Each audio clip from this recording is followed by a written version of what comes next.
They sent me out to the store wearing torn clothes. It wasn't just a casual oversight or a moment of forgetfulness. It was deliberate, calculated. I remember the way my daughter looked at me when she handed me the frayed cardigan, the edges ragged and stained, as if it were a message stitched into every thread. "They'll think you're homeless," she said, voice sharp but somehow distant, as if I were invisible, or worse, a joke. I nodded without protest, the weight of those words heavier than the fabric wrapped around my shoulders. At 78, I had never imagined my own flesh and blood would treat me like a charity case to be hidden away, a problem to be shuffled off to the corner store instead of the dinner table.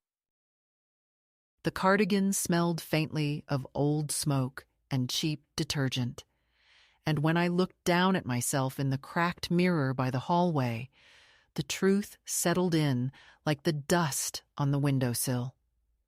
I was no longer the woman who had raised her children, cooked their meals, wiped their tears, and carried their burdens. I was a ghost in my own home, draped in tattered cloth, sent out to prove some cruel point. The memory of that day stays with me, sharp and biting, like winter's chill crawling into my bones. I live now in a small flat above the train station, where the clatter of trains and the faint smell of oil and iron have become my constant companions, a far cry from the warm kitchen where I once held court as the matriarch of a large family.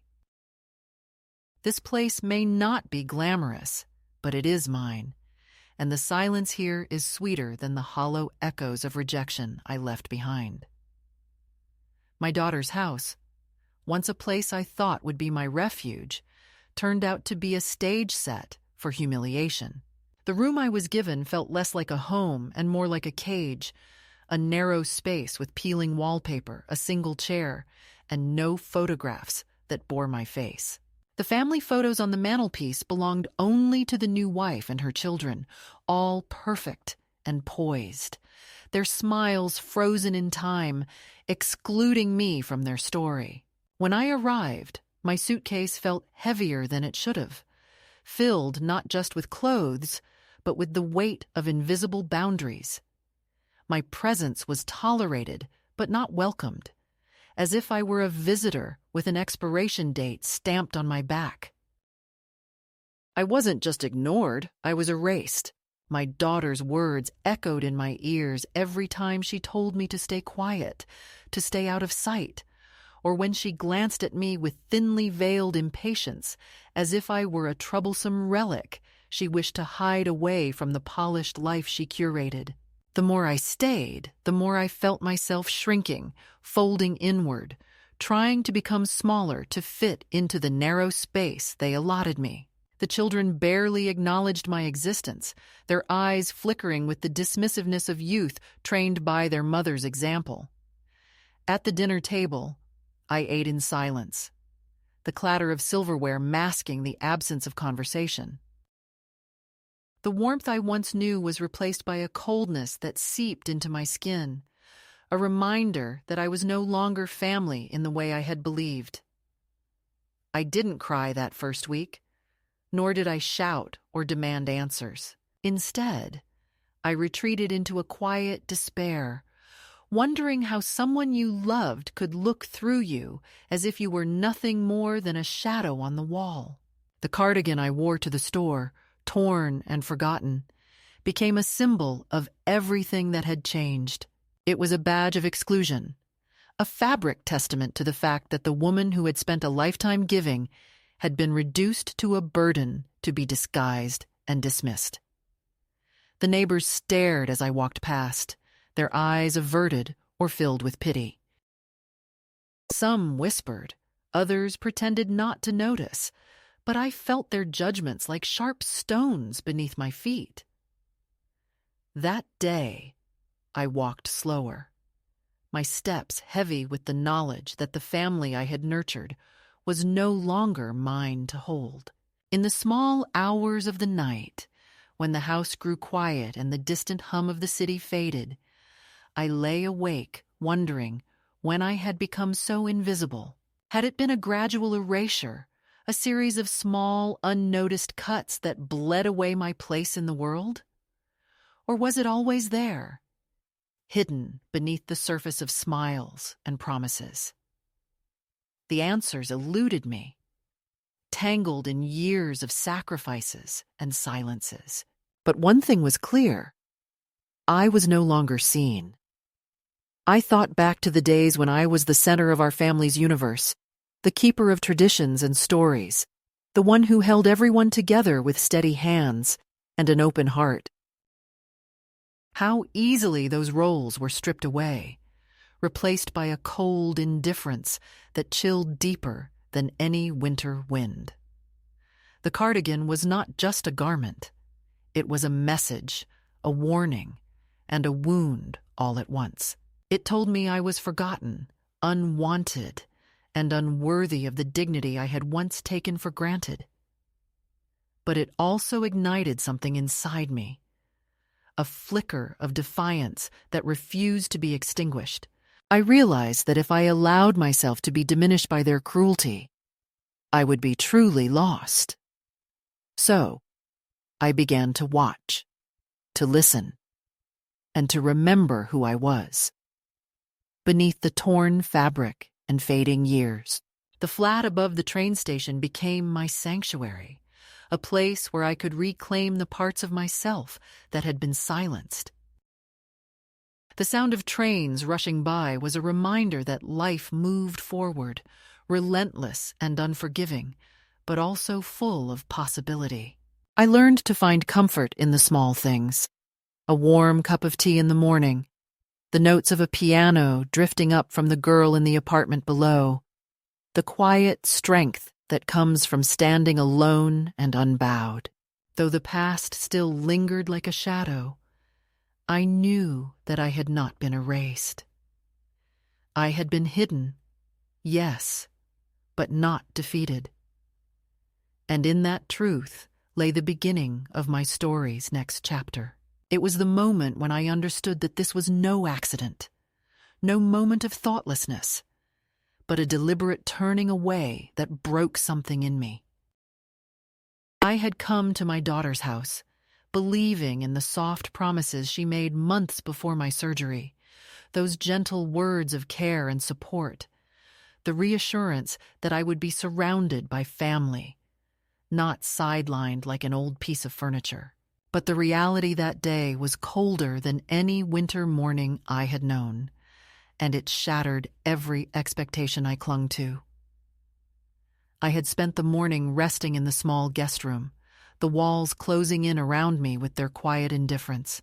When she called out to me, it was not with warmth or invitation, but with a clipped, impatient tone that barely masked her frustration. "Mom, I need you to run to the store," she said, glancing briefly at the torn cardigan I had reluctantly donned after finding nothing better in my cramped closet. Her eyes avoided mine, as if she were embarrassed by my very presence. "Get some things we need for dinner," she added, her voice tight, almost rehearsed. I hesitated, feeling the sting of humiliation prick at the corners of my throat, but I nodded anyway. There was no point in arguing. She held out a shopping list, folded and creased from frequent handling, a reminder that I was expected to perform the simplest of tasks, but only on her terms. When I stepped outside, the brisk air bit through the thin fabric of my jacket, and the weight of those torn sleeves felt heavier than the groceries I was to carry. The neighbors looked up as I walked past, their faces registering surprise, pity, or perhaps a silent judgment. I imagined their thoughts: an old woman sent out like a beggar, a mother reduced to a shadow. Each step to the store was a journey through the invisible barriers that had been erected around me, walls made not of brick, but of neglect and disdain. At the corner shop, the clerk raised her eyebrows when she saw me. I could feel the gaze of those behind the counter, the whispers that surely followed. The sharp contrast between the neatly dressed young mothers with their polished children and me in my tattered cardigan was a quiet accusation, a question without words. How did you fall so far? The groceries were simple: bread, milk, some vegetables, but carrying them back felt like hauling the weight of every slight I had endured. When I returned, my daughter barely looked up from her phone. She took the bags without a thank you, without a glance, and immediately launched into a tirade about the things I had forgotten or bought wrong. It was a cruel game she played, expecting perfection from someone she barely acknowledged, then finding fault when it inevitably failed. The air between us thickened with unspoken resentments and broken promises. That evening, as I sat alone in my room, the loneliness pressed down like a suffocating blanket. The sounds of laughter and conversation filtered through the walls, a reminder that I was no longer part of that circle, no longer the mother or grandmother whose presence had once been a source of warmth and strength. I thought back to earlier days when family dinners were filled with noise and love, when I was the center of attention, the keeper of stories and traditions. Now, I was a ghost, tolerated, but unwelcome. The catalyst for my journey had not been a single moment of cruelty, but the accumulation of small, cutting acts that stripped me of my dignity.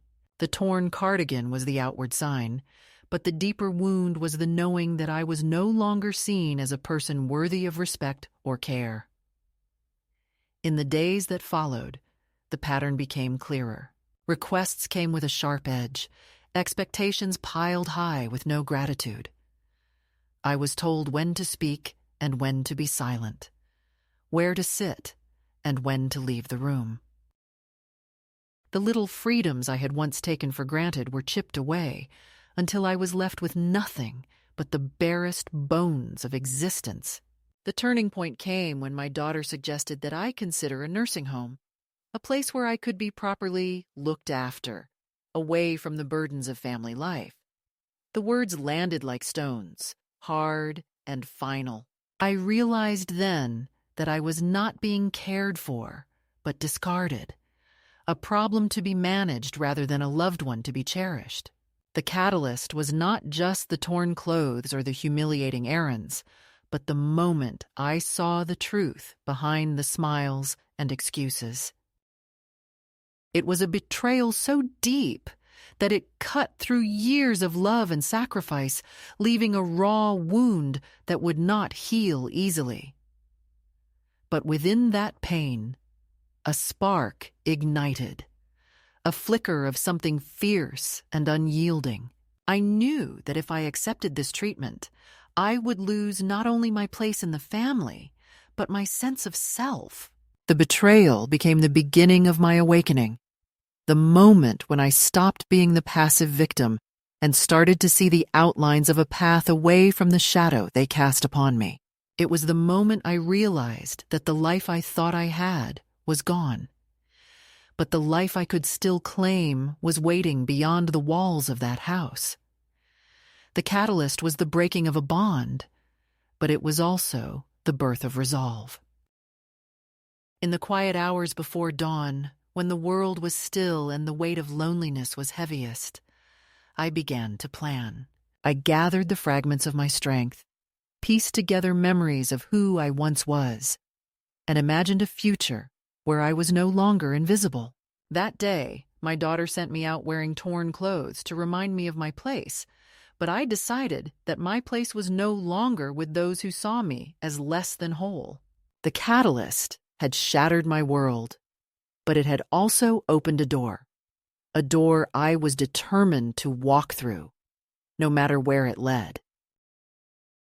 The betrayal that had cut so deep was not the end, but the first step on a new journey, one marked by courage, defiance, and a fierce reclaiming of dignity.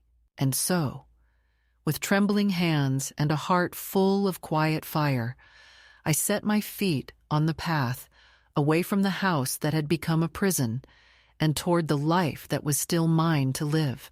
After that day, when my daughter sent me out to the store in torn clothes, a subtle shift began in the way I was treated, a slow and quiet erosion that no one outside the walls of that house would notice, but that I felt in every breath I took and every glance that passed me by without meeting my eyes. It was not a sudden explosion of anger or cruelty. Rather, it was the drip, drip, drip of small humiliations and erasures that wove themselves into the fabric of my daily life until I found myself unraveling. I was no longer a person with a voice, a history, or a place at the table. I was a problem to be managed, an inconvenience to be tolerated in the corners where no one would look too closely. The cardigan, once a sharp symbol of my daughter's dismissal, became a quiet emblem of my diminishing presence. They hid my nicer clothes in the back of the closet, clothes I had carefully saved and cherished over the years, the fabric of memories and dignity stitched into every seam. When I asked for something clean and decent to wear, I was met with sighs or excuses. "Oh, Mom, that's for special occasions," or "You don't need to dress up for the kids." The children were taught to avoid me, their silence around me heavy with the lessons they had been given without words. "This woman is not to be engaged with, not to be included in your games or your laughter." Their eyes darted away when I tried to join the conversation, and the youngest would occasionally wrinkle her nose and whisper about "that smell," a cruel phrase I knew was meant for me, but spoken softly enough to sting like poison. At dinner, I sat at the end of the table, not by invitation but by default, the chair pulled slightly away from the others as if my presence might unsettle the carefully curated peace of the family. The conversations flowed around me like a river that I could no longer touch. When I tried to speak, my words were met with impatience or gentle admonitions to be quiet. I learned to swallow my thoughts and feelings, to shrink back until my voice was barely a whisper, barely a ripple on the surface of their lives. Money became another battleground where my autonomy was stripped away piece by piece. Instead of being given a simple allowance or access to a joint account, I was handed coupons, small change, and store credit that was limited and controlled. Requests for things I needed, medications, toiletries, a warm coat for the winter, were met with delays or outright refusals. The message was clear. You have no right to ask, no right to take. It was as if they had taken a ledger and started to tally up my worth, subtracting with every act of neglect, every glance of disdain, until I was left with nothing but a balance of debts I could never repay. The quiet control extended beyond the tangible to the emotional and psychological realms. I was told repeatedly that I was too loud, too forgetful, too much trouble. The phrase, "you need to calm down," became a mantra that accompanied every attempt I made to express frustration or pain. When I questioned decisions about my care or my living arrangements, I was met with weary sighs and excuses about not wanting to argue or keeping peace in the family. But peace was a lie, a fragile veneer that covered a deeper current of resentment and fear. The children, caught in the middle, repeated what they heard and saw, sometimes cruelly, sometimes out of confusion and learned helplessness. I witnessed their faces harden, their laughter shrink, and their curiosity about me turn into avoidance. It was a slow, painful lesson in invisibility and rejection that I felt in the marrow of my bones.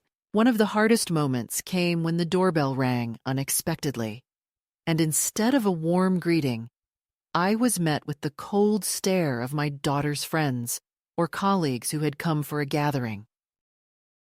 I stood quietly in the hallway, feeling like an intruder in the only home I had known.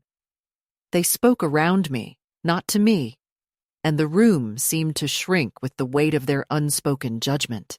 The conversations turned to careers, vacations, and future plans, words that felt like they belonged to another world, a world from which I was excluded.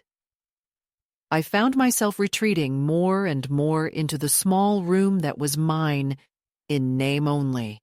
The walls, once a refuge, became a prison where memories and loneliness collided. At night, I lay awake listening to the muffled sounds of laughter and music, knowing that I was outside the circle, a forgotten figure in the family portrait. The isolation was not just physical, but existential. I questioned my worth, my place, and the meaning of a life that had been built on decades of sacrifice and love, but now seemed to dissolve into silence and neglect. Despite the growing distance and the coldness that surrounded me, I held onto a fragile thread of hope, a belief that I could find a way back to myself. The small acts of resistance began as whispers inside my mind, quiet refusals to be erased, to be silenced, to be invisible. I started to notice the little things I could still control.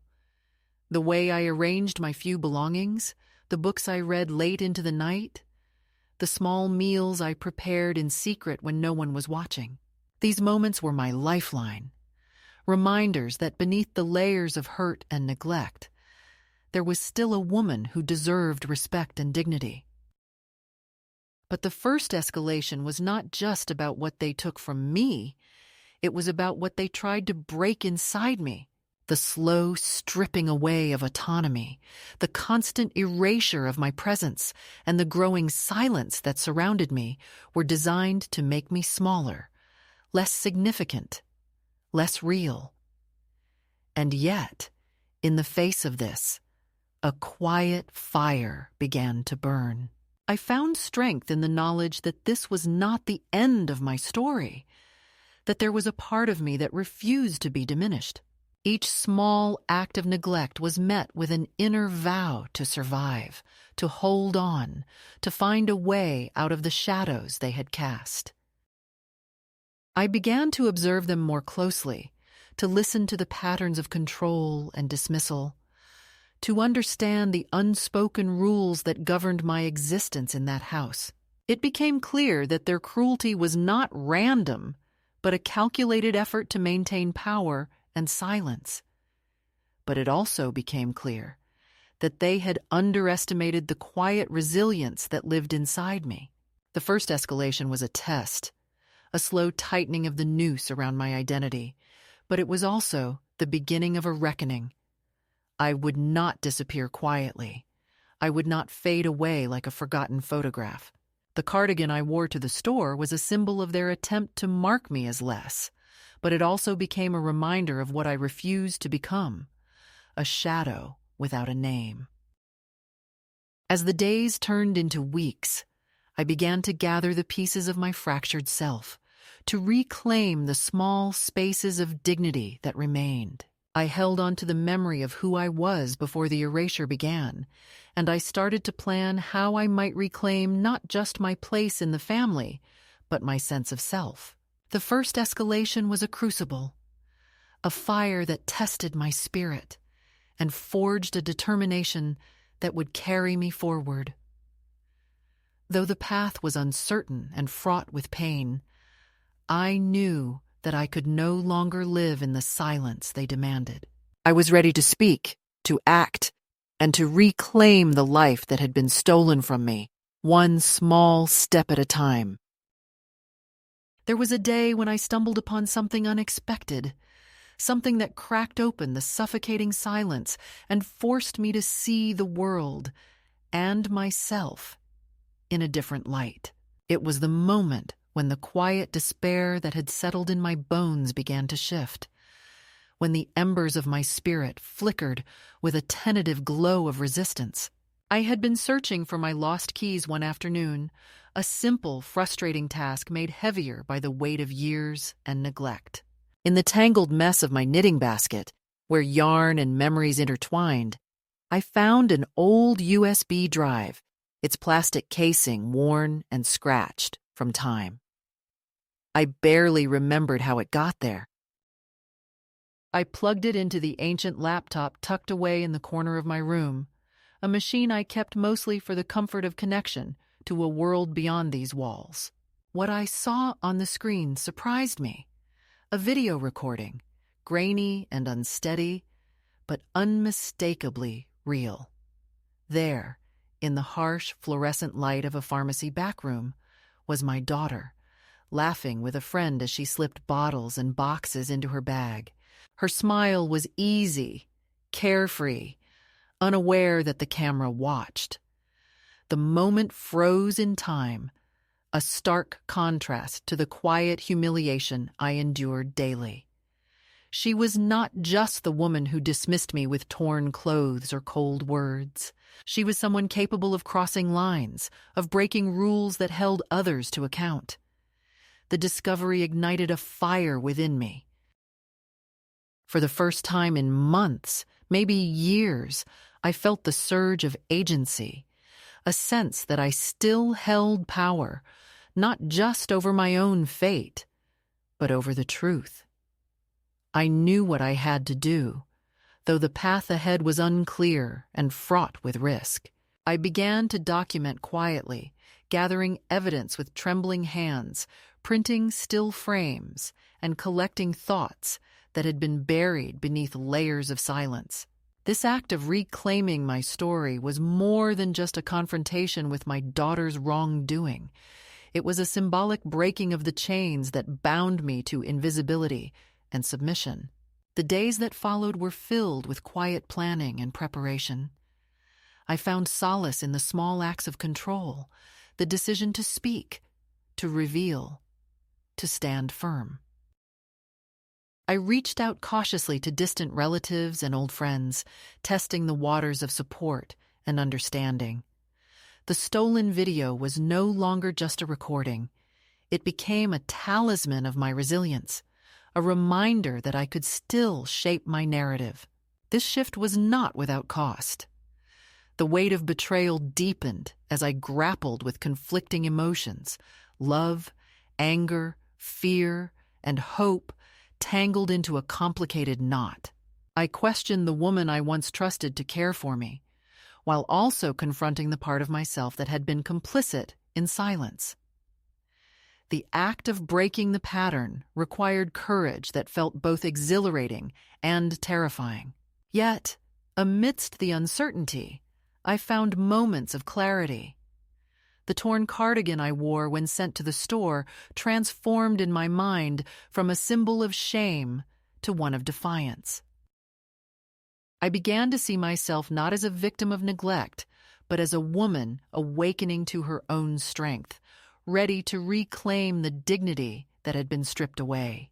The midpoint of my journey was not a dramatic turning point, but a slow and steady rising, a rekindling of purpose and identity that propelled me forward. It was a subtle but profound shift in how I saw myself and the possibilities that still lay ahead. I started to set boundaries, small but firm, asserting my needs and desires with a quiet but unwavering voice. When my daughter suggested that I accept power of attorney, that I relinquish control for my own good, I said no. When the pressure to conform to their narrative grew stronger, I resisted. This was no longer their story to write, it was mine to claim. I began to reach out beyond the walls that had confined me, forging connections with neighbors, local community groups, and even a woman down the street who played the piano every afternoon. These new relationships, fragile and tentative at first, became lifelines that reminded me of my worth and place in the world. The small flat above the train station, once a refuge, became a home filled with the sounds of life and hope. The video, the evidence I held, was not just a tool for confrontation, but a symbol of the truth I refused to let be buried. It marked the beginning of a path toward freedom, a way out of the darkness and into the light of self-possession. This moment was not an end, but a beginning. It was the turning point where I stopped waiting for rescue and started rescuing myself. I was no longer the woman sent out in torn clothes, hidden and dismissed. I was a woman who had found her voice, who could see the cracks in the facade and was ready to step through them into a new life. One shaped not by others' neglect, but by my own resilience and determination. And so, with the old USB drive clutched in my hand and a heart swelling with quiet courage, I stepped onto the path of reclaiming my dignity and rewriting my story. The days after my discovery and quiet awakening were not the calm I had hoped for. Instead, they became a new battleground, a series of mounting pressures that tested every ounce of strength I thought I possessed. My daughter, sensing the shift in my resolve, grew more restless and volatile, as if the cracks I had begun to expose threatened to unravel the careful world she had constructed around herself. The atmosphere at her house grew colder, sharper, more hostile, and I could feel the walls closing in tighter, the noose of control winding ever more tightly around my neck. The gentle dismissals and subtle erasures gave way to more overt threats, cloaked in false concern. It began with hushed conversations behind closed doors, sharp glances exchanged when I entered the room, and whispered warnings that carried the weight of ultimatums.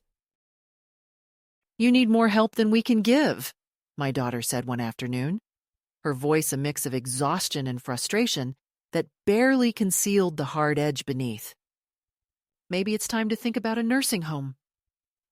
The words landed like a hammer blow, final and unforgiving, stripping away any remaining hope of a shared future. It was not just a suggestion, but a declaration of surrender, a way of saying that I was too much trouble, too fragile, too much of a problem to be part of their lives. I looked at her, trying to find in her eyes the daughter I once knew, the one who had held my hand when I was sick, who had laughed at my jokes, who had promised to care for me in my old age. But those eyes were guarded and cold, reflecting a woman burdened by responsibility and bitterness, unwilling or unable to see the mother she was pushing away. The threat of institutionalization was terrifying, but worse was the message it carried, that I was no longer capable of managing my own life, that I needed to be controlled and confined for the convenience of others. Around the same time, the conversations about power of attorney became more frequent and insistent. They framed it as an act of love and protection, a necessary step to ensure my safety and well-being.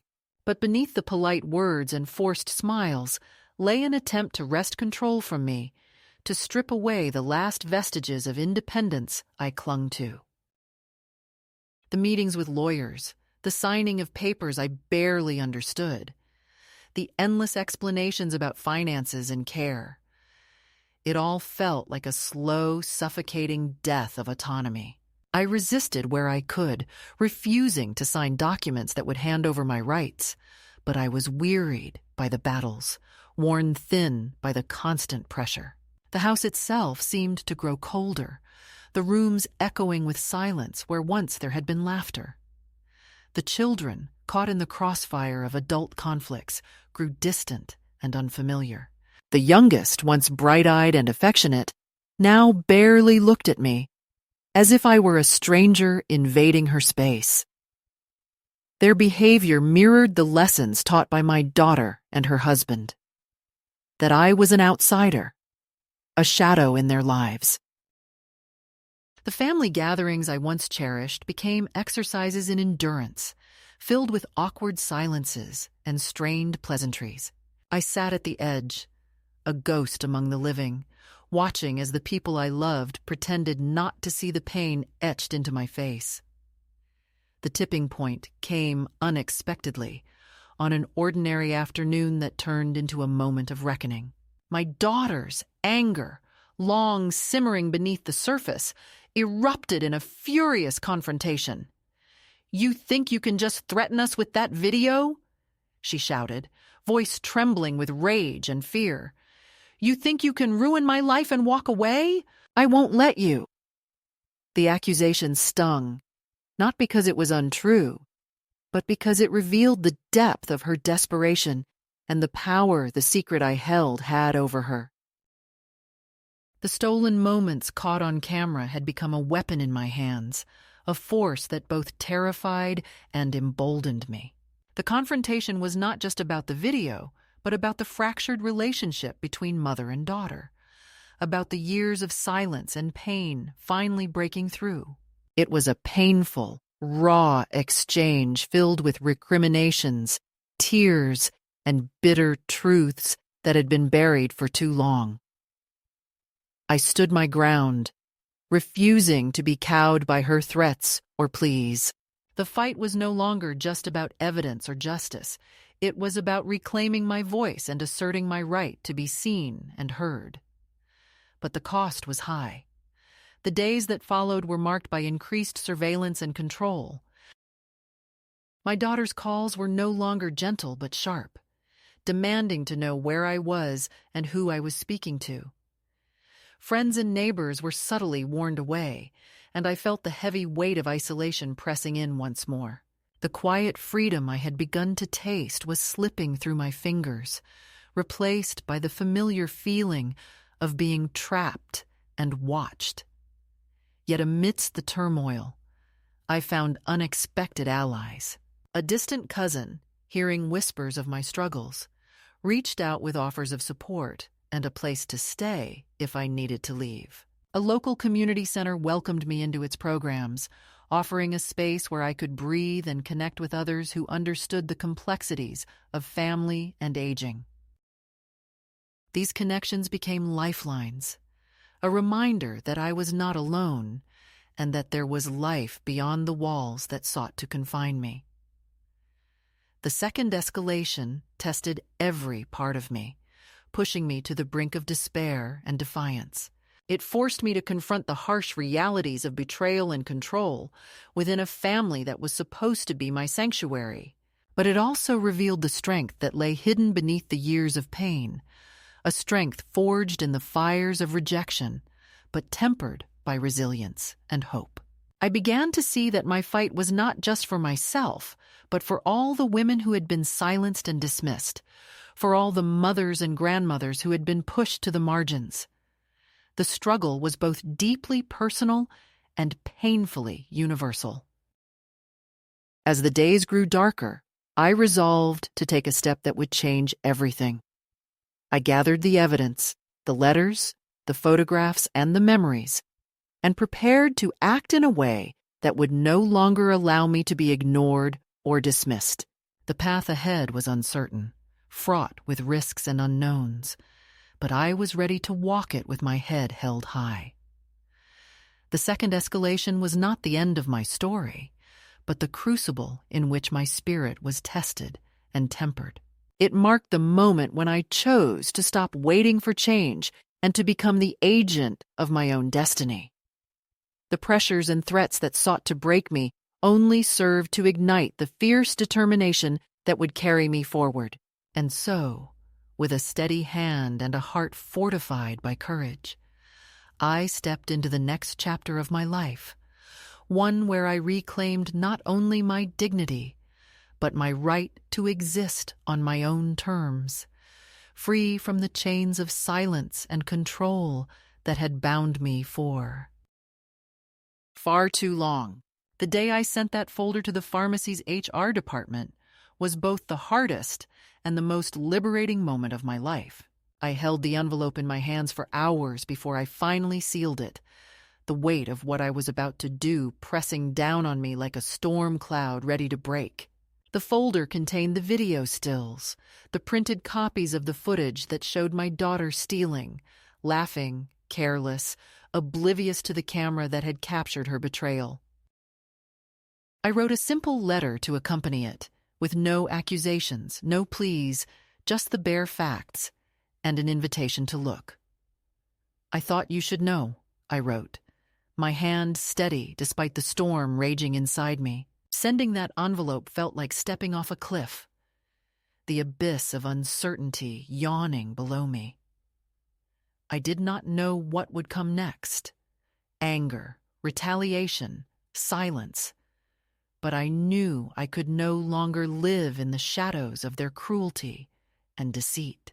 After mailing the package, I began to prepare quietly for what I knew was inevitable: the confrontation, the backlash, the unraveling of the fragile peace I had managed to find in recent weeks.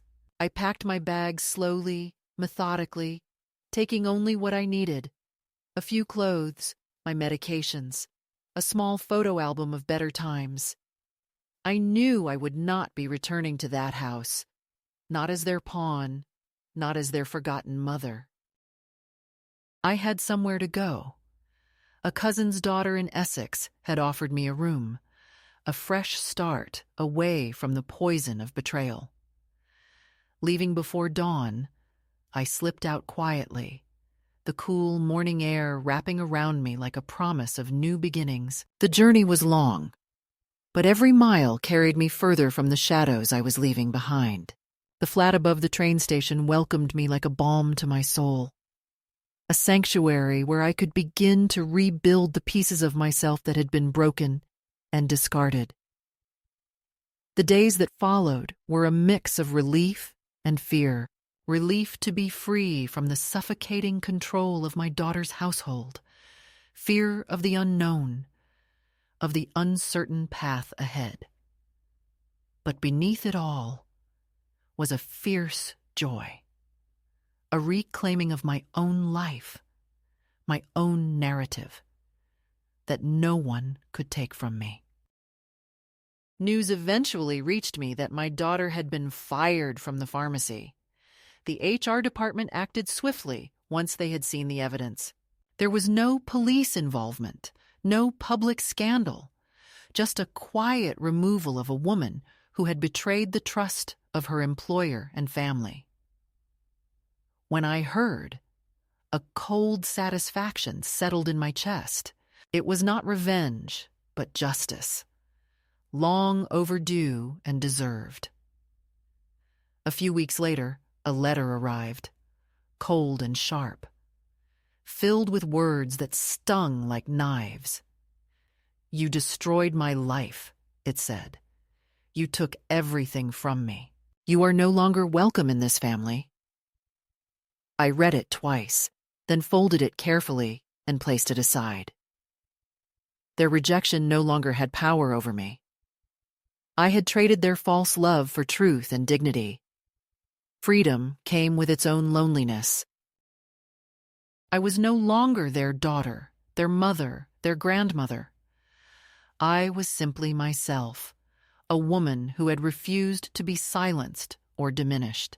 In my small flat, surrounded by the quiet hum of trains and the soft notes of a piano drifting from the apartment below, I began to write a letter, not to them, but to myself.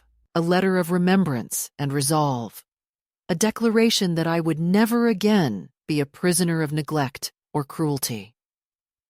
I wrote of the pain and the betrayal, but also of the strength and the hope that had carried me through. I wrote that I was proud of the woman I had become, the woman who had found her voice and used it to reclaim her life. The climax of my journey was not a dramatic confrontation or a fiery speech. It was a quiet, powerful act of agency, a refusal to be erased, and a commitment to live fully and authentically. It was the moment I stepped out of the shadows and into the light of my own making. The journey ahead was still uncertain, but I faced it with a heart unburdened by fear or shame. I was no longer defined by the cruelty of others, but by the fierce dignity with which I embraced my own story. And in that embrace, I found peace. In the quiet that followed the storm, I found a new kind of peace, a calm that wasn't born from forgetting or forgiving, but from choosing myself in a world that had long told me I was invisible. The small flat above the train station became more than just a refuge. It became my home, a place where I could breathe and rebuild, piece by piece, the life that had been shattered but never truly lost.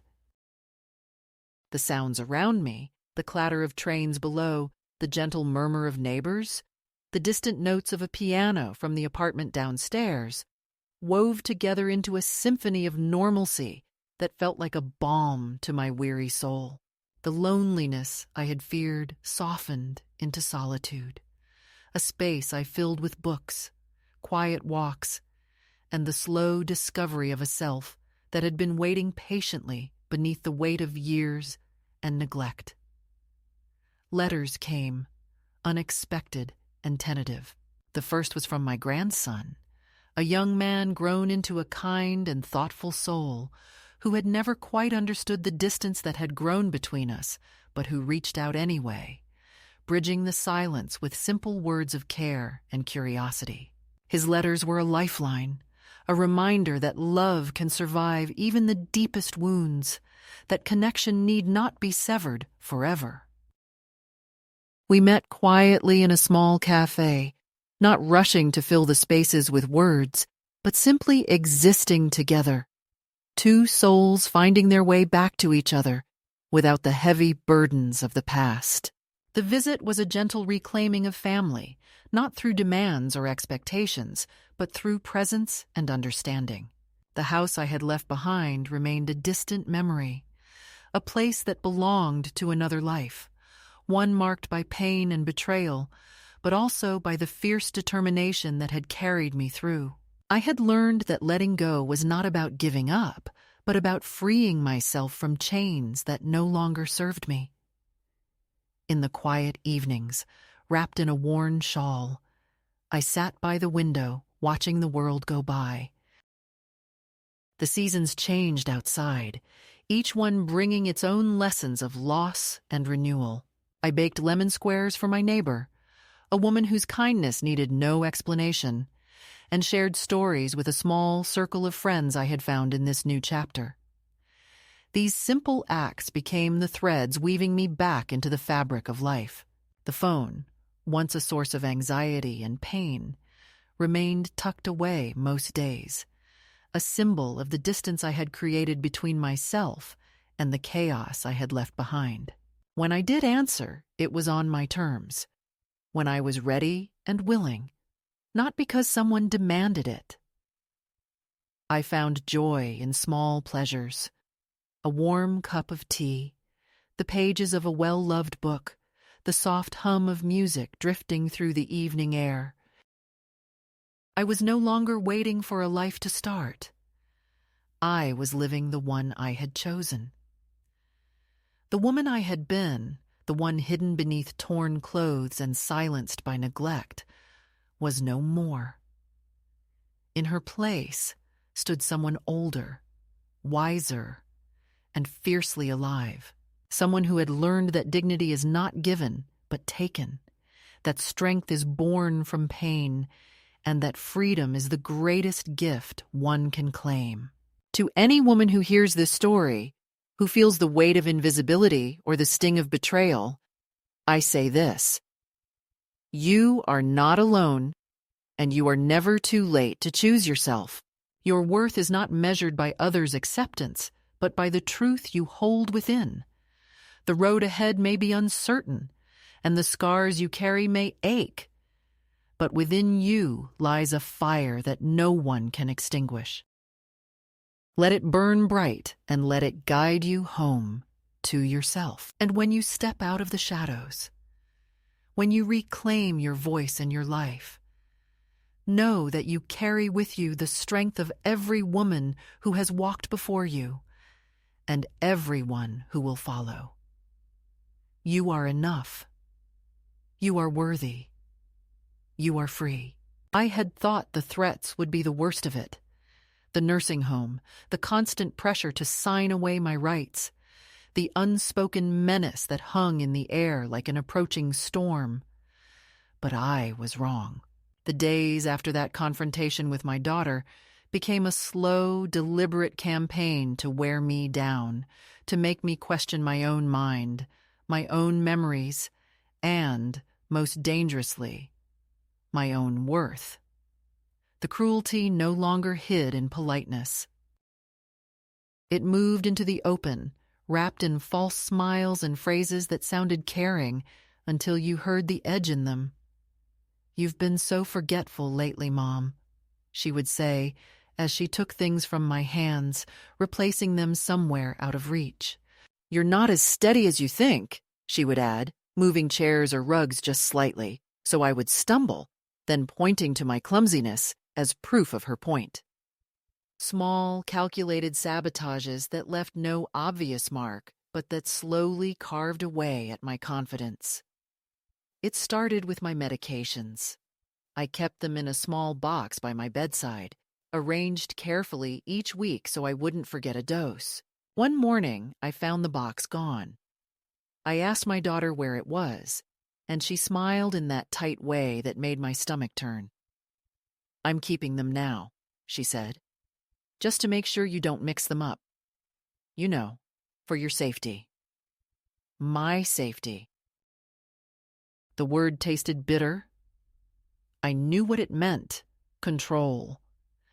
From that day, I had to ask her each morning for the pills, and sometimes she would forget, making me wait hours until she was ready to give them.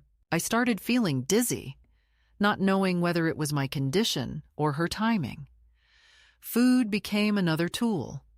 At first, she simply stopped asking what I wanted. Then she began serving me smaller portions, or setting my plate aside until it was cold. Once, I saw her scraping the last bit of chicken into her husband's plate, while mine sat empty. "You don't eat much anyway," she said lightly, as though it were a fact rather than a choice she was imposing on me. I began keeping crackers and fruit in my room, hidden in a drawer like contraband, to keep myself from going hungry on the days when her generosity ran dry. My clothes, those I had left, were moved around or disappeared entirely. I would wake up to find my wardrobe rearranged, my warmer sweaters gone. "They were old," she said when I asked. "I threw them out. You don't need all that clutter." She replaced them with thinner tops and cardigans that hung awkwardly on my shoulders, as though the goal was not to keep me warm, but to make me look smaller, frailer. I began layering at night just to sleep without shivering. Even my room was not mine anymore. She would enter without knocking, tidying in ways that erased me, moving my books, throwing out letters, replacing my blanket with one she thought was more cheerful. The cheerful blanket was scratchy and smelled faintly of bleach, but the worst part was that it wasn't mine. Piece by piece, she dismantled the little environment I had carved out for myself, leaving me unmoored. The isolation deepened. Phone calls I made to friends went unanswered, and later I learned that she had told them I was too tired or not up for visitors. A neighbor who used to wave at me in the garden now looked away when I passed. My daughter controlled the flow of information like a dam. Nothing came in unless she allowed it, and nothing went out unless she approved. It was like being erased from the world in slow motion. The children watched all this and absorbed the lessons. One afternoon, my granddaughter mimicked her mother's voice, telling me, "You shouldn't be walking alone, Grandma. You're not safe." She said it with a little smile, not maliciously, but as though repeating a line from a play. I felt something inside me crack then, not just from the words, but from the knowledge that my own blood was learning to see me not as a person, but as a fragile object to be managed. The tension between my daughter and me was a constant undercurrent, but she was careful never to explode outright in front of others. Instead, she perfected the art of the quiet threat, statements delivered with a soft voice and a smile that didn't reach her eyes. "It's really not good for you to be here alone all day." "We might have to make some changes," she'd say, her hand resting lightly on my arm. Or, "You're lucky we've kept you here this long." Most families wouldn't. The words were daggers wrapped in silk. I began to feel like I was living under siege. Every day was a calculation. What to say, when to stay silent, how to avoid provoking her. But the more I tried to keep the peace, the more emboldened she became. I could see it in her posture, in the way she began to speak about me to others, as though I weren't in the room. "She's getting worse," she told her friend over coffee one afternoon. "I think we'll have to make a decision soon." I sat in the armchair a few feet away, staring at the carpet, feeling myself being reduced to a problem to be solved rather than a person to be loved. And yet, amidst this, the knowledge of what I had, the video, burned quietly in my mind. It was my only weapon, the one piece of truth that could cut through her facade. But I was cautious. Too soon, and she might destroy it. Too late, and I might lose my chance. I kept it hidden in a place she would never think to look, a spot so ordinary it became invisible. Each day that passed, I weighed my options, the risk of acting against the certainty of being erased entirely if I did nothing. The breaking point came on a night when the power went out during a storm. We sat in the living room, lit only by candles, the sound of rain against the windows like an insistent drum. My daughter, perhaps emboldened by the darkness, began listing all the reasons I should be grateful. "We feed you. We give you a place to live. We take care of everything," she said. "Most people your age are in care homes. You should be thanking us." I stared at her in the flickering light, the shadows making her face look sharper, harder. Something inside me shifted then, not in anger, but in clarity. I realized that gratitude was not what she wanted. She wanted submission, silence, the slow surrender of my will. And I understood, with a calm that surprised me, that I would never give her that. That night, as the rain poured down and the house slept, I made my plan. It would take timing, and it would take courage. But I would act, not just to save myself, but to make sure that she, for once, would face the consequences of what she had done. From that moment on, I stopped shrinking. I answered her in complete sentences, not just nods. I kept my voice steady when she tried to provoke me. I held her gaze longer than was comfortable for her.